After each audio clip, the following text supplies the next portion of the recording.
Please keep in mind that this video is for a class project only.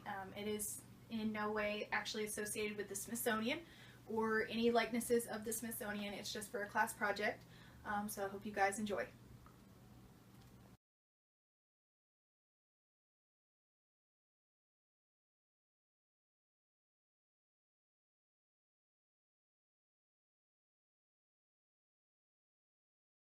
Hi, and welcome to your new job as a volcanologist.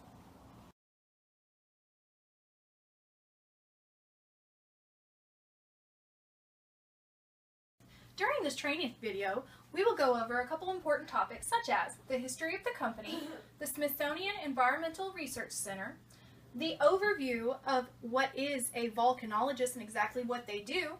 We'll go over a job description and things that they see every day and tools that they work with. We will go over the salary, required education, and then at the end we'll kind of touch on a summary about everything that volcanologists feel that their job is really about.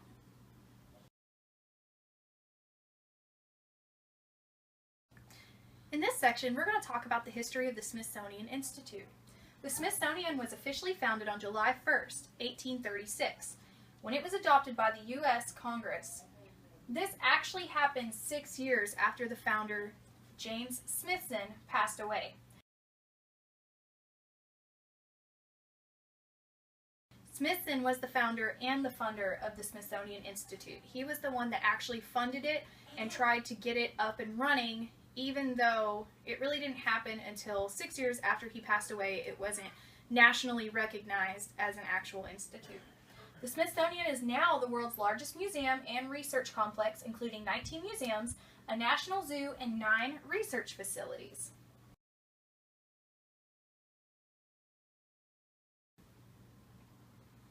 The Smithsonian Environmental Research Center is the actual main center that the volcanologists report to.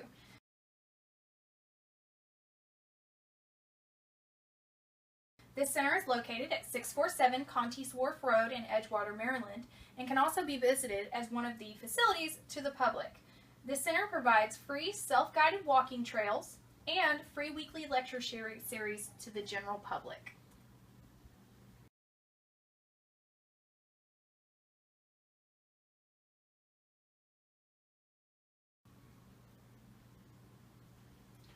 What is a volcanologist?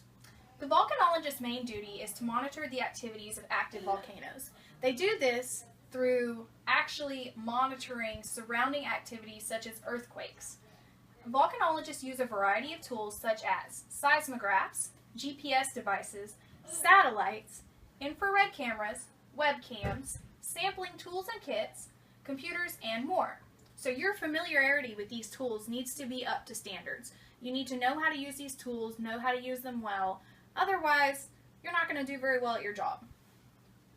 The secondary job task includes distributing findings, which includes preparing and sending reports. These reports must be generated to appease the audience in which volcanologist is trying to reach.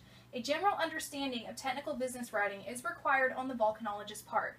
Technical business writing is basically when you are writing to make sure that you reach the general audience. You want to make sure that whoever you are writing this for is going to understand it. You're going to be using their wording, you're going to be using phrases and knowledge terms that they know.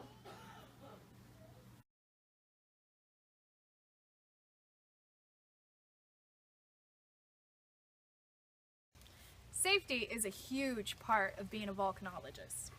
The risk involved in measuring active volcanoes is very large, and every volcanologist needs to make extreme measures to make sure that their safety is always in check. Your safety is important to us as well as our company and to you.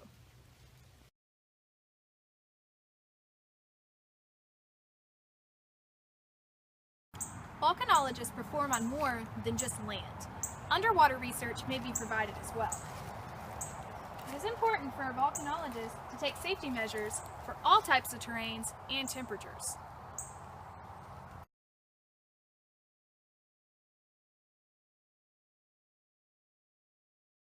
Many different technical skills are required for this job as well. Mapping rock formations is required in this line of work, as well as using laboratory equipment to test and record specimen data.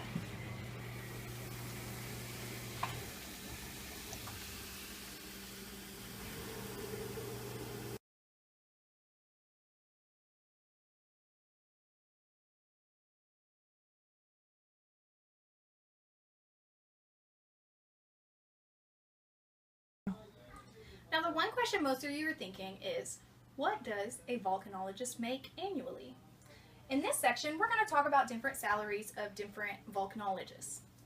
The salary of a volcanologist depends on many different factors such as your experience, your education levels, your seniority, your location, and the type of field that you've gone into. There's many different types of fields, and each of you may have gone into a different type. Now, your salary is specifically discussed with whoever your hiring manager was, and you should have already discussed that before coming into the training. Salary for different types of volcanologists can range from $30,000 to $90,000 annually on average. As of May of 2012, the annual median salary for a geoscientist was reported as $90,890. Please keep in mind that also may have depended on what location he was studying. However, you could be in Hawaii, you could be in another country, or how long he's been with that company, and also what kind of education he has under his belt and whether he's just starting off or very experienced. The required education is, most companies require a master's degree in either earth science or geology. However, some companies require even a PhD. Most people will kind of get a head start in high school by taking classes such as algebra, geometry, trigonometry, geography, physics, chemistry, biology, and earth science. Most volcanologists pursue this career not for the money, but because they just love their job and they love studying the earth. The volcanologist job can be very exciting at times, but mostly is creating reports and writing articles. When talking about his volcanology career, Robert Tilling states that the present is the key to the past. In a sense, we're detectives, trying to decipher clues that the rocks tell us. Robert Fisk probably states it best when he says, "Once you get started on volcanoes, you become a junkie. The earth is changing and you're trying to outfox it, understand its past activity, and predict what it's likely to do in the future." So you see, a volcanologist is not just about studying the earth, but it's about doing what you love. And here at the Smithsonian Museum, we're really proud to have you to be part of our team.